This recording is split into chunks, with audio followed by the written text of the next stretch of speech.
Magandang tanghali mga kapatid. Ngayong panahon ng undas, inaalala natin ang mga yumao nating mahal sa buhay.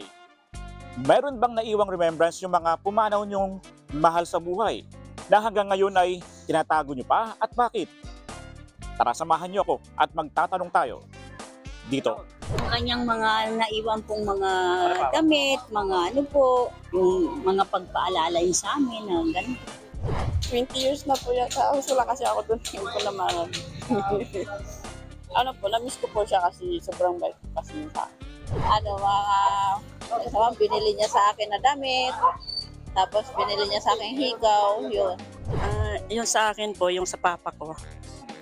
Dahil mahal na mahal ko po yun. Hindi ko siya po makalimutan. Naiiyak kayo? Kasi miss ko na po siya eh. At tulad po na sabay-sabay kami kumakain, namamasyal, lumalabas po, nagkakatuwaan, nagbibiroan. Yun po ang hindi ko makalimutan. Siyempre, hinahanap-hanap. Ako ang inyong hani ng bayan, ang tunay at nag-iisang pantanggal umay sa pananghalian.